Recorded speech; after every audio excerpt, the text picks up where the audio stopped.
बिस्मिल्लाहिर्रहमानिर्रहीम। अस्सलाम वालेकुम। आई एम मोहम्मद फौद मलिक और आज का हमारा आर्टिकल है सिंपल पेंडुलम। स्टूडेंट्स, जिस तरह प्रीवियस लेक्चर में हमने हॉरिजॉन्टल मैस स्प्रिंग सिस्टम के लिए सिंपल हार्मोनिक मोशन के रिलेशंस को डिस्क्राइब किया था, यहाँ पे भी हमने सिंपल हार्मोनिक मोशन के रिलेशंस को पर्टिकुलरली सिंपल पेंडुलम के लिए डिस्क्राइब करना है। तो आइए देखते हैं। जी स्टूडेंट्स, तो ये है हमारे पास एक सिंपल पेंडुलम। अब सिंपल पेंडुलम क्या चीज होती है, तो इसको हम सबसे पहले डेफिनेशन से डिस्क्राइब करते हैं।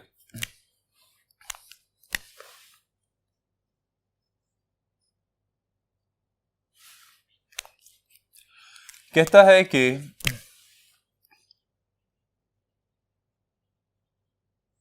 अ simple pendulum consists of a small heavy mass suspended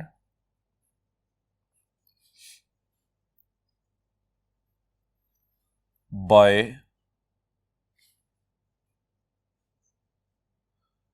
a light string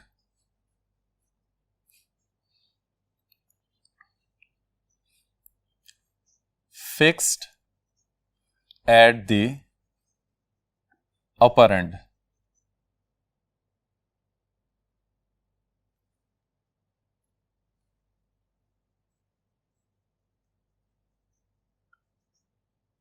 ठीक है स्टूडेंट्स, तो ये हमारे पास सिंपल पेंडुलम की डेफिनेशन आ जाती है। अब हम डिस्क्राइब करेंगे कि आइडियल सिंपल पेंडुलम क्या होता है।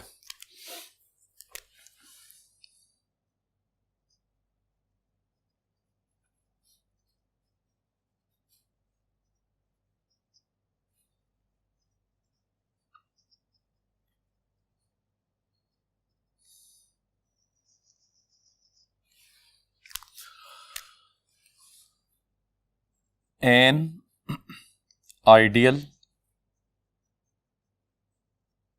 simple pendulum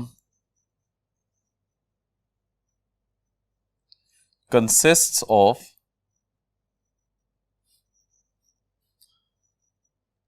a point mass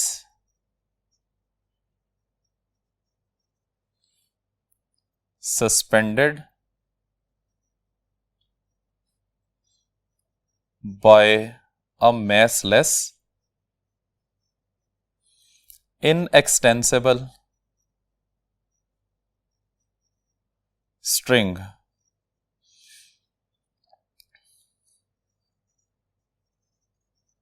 fixed at a rigid and frictionless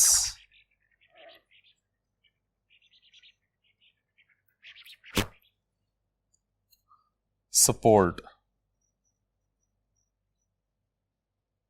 ठीक है स्टूडेंट्स, तो आइडियल सिंपल पेंडुलम एक ऐसा पेंडुलम होता है जिसको हम रियल लाइफ में बना नहीं सकते या उसकी एग्जिस्टेंस नहीं की जा सकती। उसकी वजह क्या है? एक तो इसमें हमें पॉइंट मैस यूज करना होता है, एक ऐसा मैस जो कि बहुत ही छोटा होता है और इसकी वैल्यू ज्यादा होती है। नंबर 2, मैसलेस इन एक्सटेंसिबल स्ट्रिंग। अगर आप स्ट्रिंग की कोई भी लेंथ ले लें तो उसमें डेफिनेटली मैस एग्जिस्ट करेगा, तो ये कंडीशन भी डेली लाइफ में अचीव नहीं की जा सकती। और स्ट्रिंग जो है वो फ्लेक्सिबल नहीं होना चाहिए। ठीक है, और नंबर 3 पे वो कहते हैं कि रिजिड सपोर्ट होनी चाहिए और वो फ्रिक्शनलेस होनी चाहिए। तो स्टूडेंट्स, आप लोगों को ये बात पता है कि जब भी आप फ्रिक्शनलेस की बात करते हैं तो वहां पे फिर नॉट नहीं लगाई जा सकती, हम इसको सस्पेंड नहीं कर सकते। तो ये वो कंडीशंस हैं जिनकी वजह से हम क्या नाम देते हैं, इस पेंडुलम को आइडियल पेंडुलम का नाम देते हैं, जो कि रियल लाइफ में एग्जिस्ट नहीं करता। अब स्टूडेंट्स आए इस पेंडुलम की तरफ। ये हमारे पास एक मैस है, इस मैस को नाम दिया जाता है बॉब ऑफ सिंपल पेंडुलम।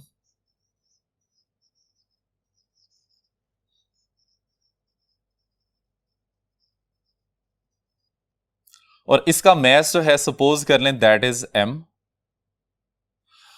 हमने इसको जिस थ्रेड से हैंग किया हुआ है उसकी लेंथ जो है वो from the point of suspension to the centre of gravity of the bob होती है। ठीक है, तो इस तरह से नहीं करना कि यहां आप हुक से जो है इसकी लेंथ को मेजर करना शुरू कर दें और इस बॉब के सरफेस तक लें, तो इसमें रेडियस ऑफ द बॉब भी इंक्लूड होता है, ठीक है। अब वो कहता है कि अगर इस सिस्टम को हम इसकी मीन पोजीशन से डिस्प्लेस करके किसी सर्टेन एक्सट्रीम पोजीशन के ऊपर ले जाके वहां से रिलीज करते हैं, तो रिलीज करने के बाद ये सिंपल हार्मोनिक मोशन परफॉर्म करना शुरू कर देगा।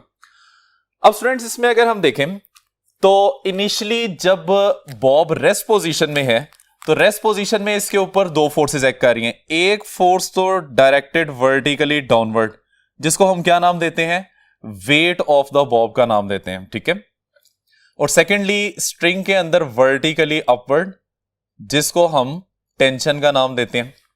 इनिशियली चूंकि सिस्टम इक्विलिब्रियम में होता है, इस वजह से ये दोनों फोर्सेस एक दूसरे के इक्वल होती हैं और हम कह सकते हैं कि मीन पोजीशन के ऊपर टेंशन और वेट दोनों एक दूसरे के इक्वल होते हैं। लेकिन जैसे ही आप इस बॉब को डिस्प्लेस करते हैं from its mean position at a certain angle theta, तो वो कहता है कि वेट तो वर्टिकली डाउनवर्ड ही एक्ट करता रहेगा और साथ में टेंशन वो भी along the string he act करती रहेगी। लेकिन अब ये दोनों स्ट्रेट लाइन में एग्जिस्ट नहीं करते। हम क्या करते हैं, हम वेट को उसके कंपोनेंट्स में रिजॉल्व कर लेते हैं। वेट को जब आप उसके कंपोनेंट्स में रिजॉल्व करेंगे, तो अगर ये वाला एंगल थीटा है, तो ये जो एंगल यहां पे बन रहा है दैट इज ऑल्सो थीटा। और यहां से अगर आप देखें तो थीटा के साथ वाली साइड हमेशा हॉरिजॉन्टल कंपोनेंट होती है, इसको हम wx लिख सकते हैं, which is equal to mg cos of theta. और थीटा के सामने वाली साइड उसको हम वर्टिकल कंपोनेंट कहते हैं, that is wy which is equal to mg sin of theta. अब स्टूडेंट्स अगर हम इस डायग्राम को गौर से देखते हैं तो हमें यह पता चलता है कि ये कंपोनेंट जिसको हमने wx या mg cos थीटा का नाम दिया है, ये टेंशन के एग्जैक्टली ऑपोजिट है। तो इस वजह से ये टेंशन की वैल्यू को बैलेंस कर देगा, ठीक है। इसका मतलब है हम ये कह सकते हैं कि horizontal component of the weight is balanced by the tension, ये टेंशन से बैलेंस हो जाता है। अब सिंगल यहां पे कंपोनेंट वेट का बचता है, that is the vertical component which is mg sin theta. और स्टूडेंट्स आप लोग देख सकते हैं कि इसकी डायरेक्शन जो है वो मीन पोजीशन की तरफ है। तो इसका मतलब ये हो गया कि सिंगल फोर्स जो कि सिस्टम में एग्जिस्ट करती है, जो कि सिस्टम को दोबारा उसकी मीन पोजीशन की तरफ लाने की कोशिश करती है, वो कौन सा कंपोनेंट है, वेट का y वाला कंपोनेंट, जिसको हम mg sin थीटा का नाम देते हैं। और वो फोर्स जो कि सिस्टम को दोबारा उसकी मीन पोजीशन पे लाने की कोशिश करती है, उसको हम क्या नाम देते हैं, रीस्टोरिंग फोर्स का नाम देते हैं। तो स्टूडेंट्स यहां पे mg sin थीटा जो है रीस्टोरिंग फोर्स को रिप्रेजेंट करेगा, ठीक है। तो हम इसको डिस्क्राइब कर सकते हैं as restoring force. Restoring force को स्टूडेंट Fr से रिप्रेजेंट किया जाता है और इसकी वैल्यू अप्लाइड फोर्स में मैग्नीट्यूड के इक्वल, जबकि डायरेक्शन में ऑपोजिट होती है। और ऑपोजिट डायरेक्शन की वजह से हम यहां पे नेगेटिव साइन लगा देंगे, तो ये बन जाएगा mg साइन ऑफ थीटा। उसके बाद वो कहता है कि from second law of motion F की वैल्यू किसके इक्वल होती है, ma के इक्वल होती है। इसको आप नाम दे दें इक्वेशन नंबर 1 का, इसको आप नाम दे दें इक्वेशन नंबर 2। इन दोनों इक्वेशंस को कंपेयर करेंगे फ्रॉम 1 एंड 2, ये वैल्यू आ जाएगी ma is equal to minus mg sine of theta. m की वैल्यू दोनों साइड से कैंसिल हो जाएंगी और a की वैल्यू आ जाएगी minus g sine of theta. अब स्टूडेंट्स यहां पे हमने एक कंडीशन यूज करनी है जिसमें हम कहेंगे कि थीटा की वैल्यू जो है वो बहुत स्मॉल है। So when theta approach to 0, then sine of theta is approximately equal to theta, implies that हम एक्सेलरेशन की वैल्यू को लिख सकते हैं minus g times of theta. This is equation number 3। अब स्टूडेंट जब आप थीटा की वैल्यू को बहुत स्मॉल करते हैं, तो आए डायग्राम में दोबारा देखते हैं, हमारे पास दो डिस्टेंसेस हैं। एक तो एक्सट्रीम पोजीशन से मीन पोजीशन तक ये कर्व डिस्टेंस नजर आ रहा है, जिसको हम रिप्रेजेंट कर देते हैं if a is this mean position and b is the extreme position, तो ये a b एक कर्व पाथ बन जाएगा। लेकिन अगर हम B से A तक एक स्ट्रेट पाथ डिस्क्राइब करते हैं तो यहां पे ये पोजीशन इसकी बन रही है, ठीक है। इस डिस्टेंस को हम नाम दे देते हैं x का। लेकिन जब आप थीटा की स्मॉलर वैल्यू यूज करेंगे तो स्मॉलर वैल्यू यूज करने से ये दोनों values A B curve path और ए बी स्ट्रेट लाइन ये दोनों एक दूसरे के इक्वल आ जाते हैं। तो उसके लिए हम रिलेशन डिस्क्राइब करेंगे, कहता है कि as theta is equal to S over R. अब स्टूडेंट्स यहां पे थीटा यही एंगल आ जाएगा। एस क्या चीज है? This is arc length. Arc length कौन सी है? ए से बी तक। तो हम यहां पे लिख लेते हैं this is A B arc divided by R क्या चीज होती है? ये उस सर्कल का रेडियस होता है जिसमें ऑब्जेक्ट मूव कर रहा है। अब अगर हम यहां पे देखते हैं तो this is the centre of the circle जिसमें हमारा सिंपल पेंडुलम मूव कर रहा है। और इसका फिर रेडियस किसके इक्वल आ जाएगा? Radius would be equal to the length of the simple pendulum. तो आर की जगह पे हम यहां पे एल प्लेस कर देंगे, ठीक है। अब जो हमने कंडीशन यूज की हुई है कि थीटा अप्रोच टू 0, इसको दोबारा यूज करेंगे। कहता है कि since theta is very much small, तो इसकी स्मॉल वैल्यू होने की वजह से A B arc is equal to straight distance X. अब स्टूडेंट्स ए बी की ये वैल्यू ऊपर वाले रिलेशन में पुट करेंगे तो हमारे पास इसका रिजल्ट आ जाएगा theta is equal to X divided by L. इसको नाम दे देते हैं इक्वेशन नंबर 4 का। अब स्टूडेंट्स ये इक्वेशन नंबर 4 आपने इक्वेशन नंबर 3 में पुट करनी है, तो इसकी वजह से देखें हमारे पास क्या रिजल्ट बनता है। पुटिंग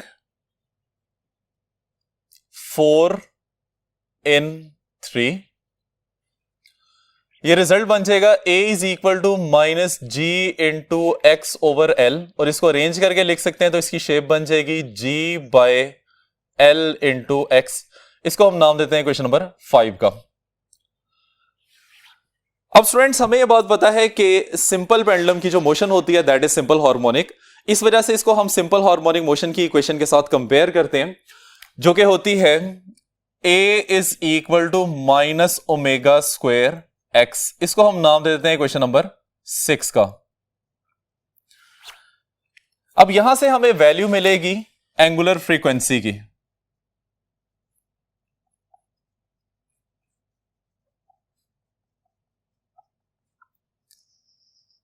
एंगुलर फ्रीक्वेंसी किस तरह से फाइंड करेंगे? इन दोनों रिलेशंस को कंपेयर कर लेते हैं। From 5 and 6 we have omega square is equal to g divided by l, और ओमेगा की वैल्यू किसके इक्वल आ जाएगी? Under root of g by l। This is question number 7। अब स्टूडेंट्स जिस तरह से हमने कल वाले आर्टिकल में बात की थी कि हमने एंगुलर फ्रीक्वेंसी की वैल्यू फाइंड करनी है और उसको तमाम सिंपल हार्मोनिक मोशन के रिलेशंस जो हमने डिराइव किए हुए हैं उसके अंदर प्लेस करेंगे तो वो तमाम इक्वेशंस पर्टिकुलरली सिंपल पेंडुलम के लिए यूज होना शुरू हो जाएंगी। तो आइए स्टूडेंट्स अब हमने वैल्यू फाइंड करनी है टाइम पीरियड की।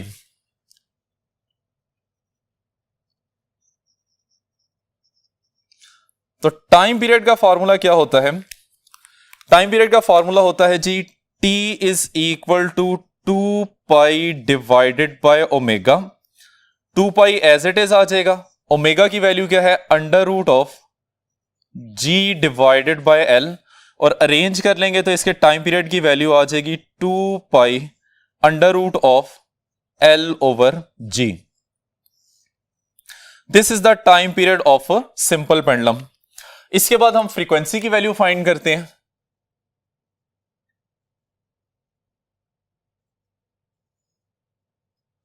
तो फ्रीक्वेंसी स्टूडेंट्स हमें पता है कि रेसिप्रोकल ऑफ टाइम पीरियड है, या दूसरे तरीके से अगर हम इसका फॉर्मूला डिस्क्राइब करें तो this is omega divided by 2 pi. Omega की वैल्यू इसमें पुट करते हैं तो 1 ओवर 2 पाई तो एज इट इज आ जाएगा। Under root of g divided by l, तो फ्रीक्वेंसी की वैल्यू आ जाएगी 1 over 2 pi under root of g by l।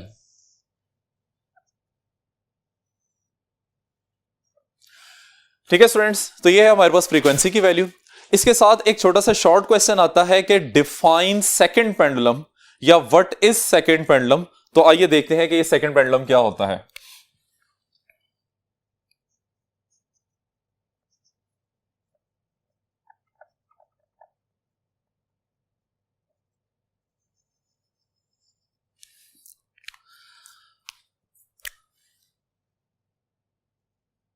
A pendulum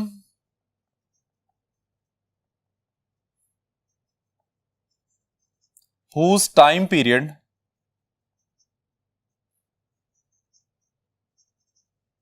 is 2 seconds is called second pendulum.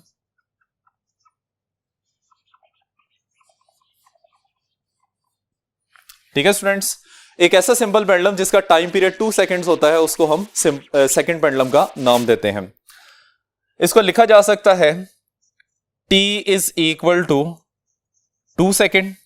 अब हम बात करते हैं इसकी फ्रीक्वेंसी की।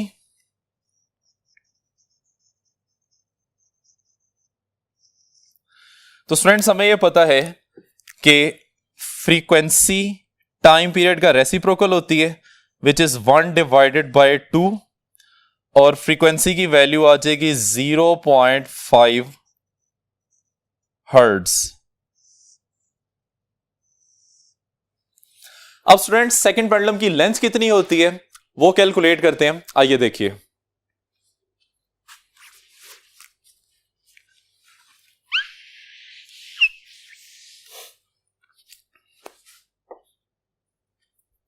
आइए स्टूडेंट्स अब हम length of second pendulum find करते हैं।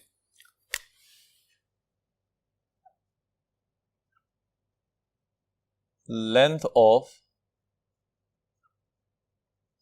Second pendulum.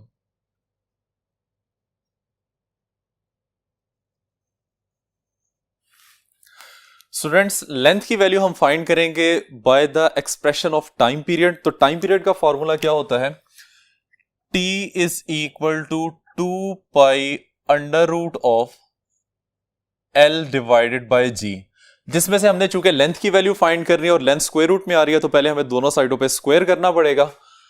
तो स्क्वायरिंग बोथ साइड में हमारे पास वैल्यू आ जाएगी t square is equal to 4 pi square l divided by g, और l की वैल्यू सेपरेट कर लेते हैं तो ये वैल्यू आ जाएगी g multiply by T square. g यहां डिवाइड हो रहा था उधर जाके मल्टीप्लाई हो जाएगा और 4 पाई स्क्वायर यहां मल्टीप्लाई हो रहा है दूसरी तरफ जाके ये डिवाइड हो जाएगा तो 4 पाई स्क्वायर।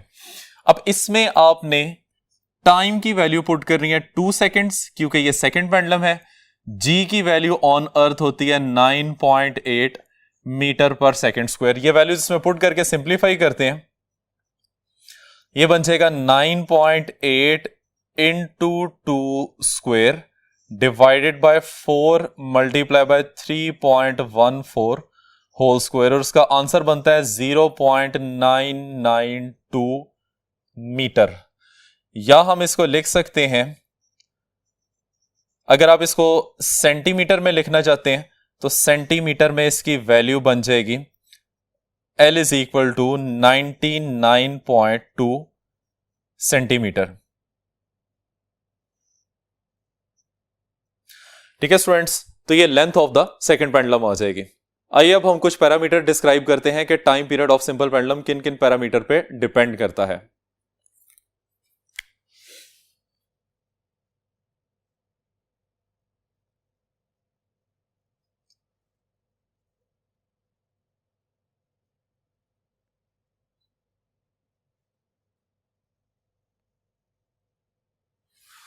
जी स्टूडेंट्स, टाइम पीरियड का रिलेशन होता है t is equal to 2 pi under root of l divided by g।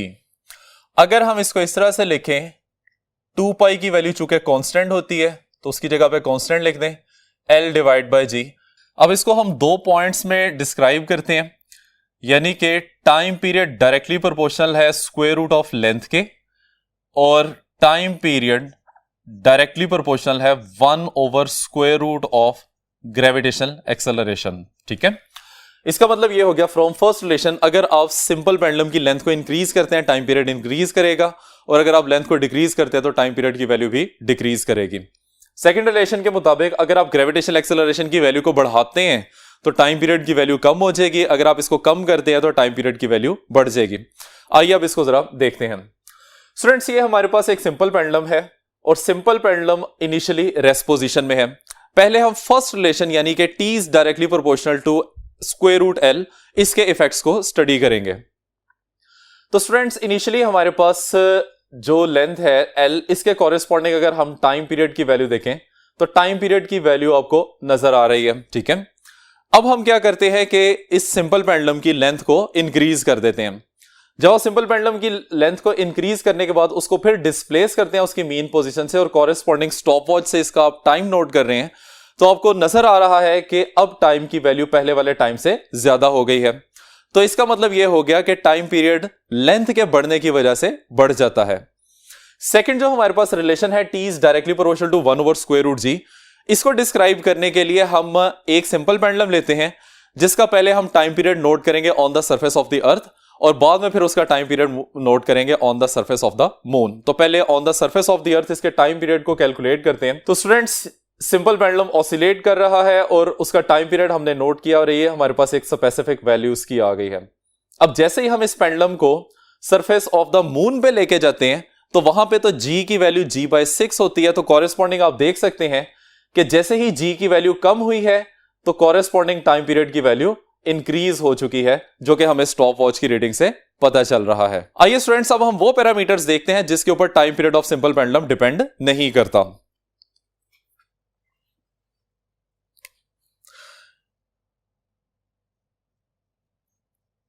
Factors does not affect time period।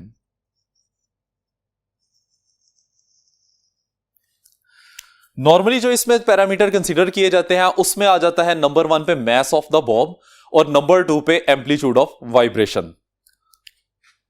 तो हम यहां लिख सकते हैं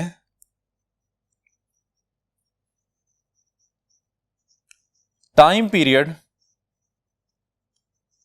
does not depend upon the mass of bob और number 2 time period does not depend upon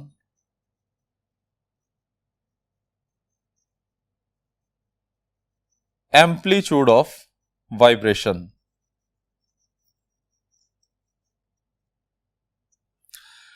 आइए students, अब इन दोनों बातों को हम डिस्क्राइब करते हैं। हमारे पास दो पेंडुलम है, दोनों इनिशियली रेस्ट पे हैं, सेम लेंथ है दोनों पेंडुलम्स की, लेकिन एक का बॉब जो है उसका मैस कम है जबकि दूसरे के बॉब का मैस ज्यादा है।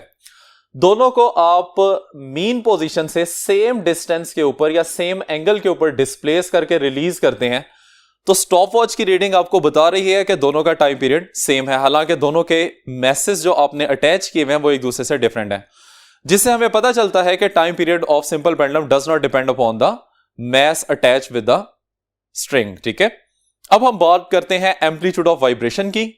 तो अब हमारे पास ये जो दो पेंडुलम्स हैं ये दोनों सेम लेंथ के हैं और इनके साथ अटैच्ड मैस की वैल्यू भी सेम है। हम दोनों को उनकी मीन पोजीशन से डिस्प्लेस करते हैं, एक को स्लाइटली लेस डिस्प्लेस करेंगे और एक को कुछ ज्यादा डिस्प्लेस करेंगे, और दोनों जब ऑसिलेट करना शुरू करते हैं तो इनकी रीडिंग स्टॉप वॉच से मेजर की जाती है। तो हमें यह पता चलता है कि दोनों की रीडिंग सेम आ रही है। इसका मतलब यह हो गया कि time period of simple pendulum does not depend upon the amplitude of vibration. Students, यहां तक है हमारा आज का आर्टिकल। उम्मीद की जाती है कि आपको सब कुछ समझ आ गया होगा।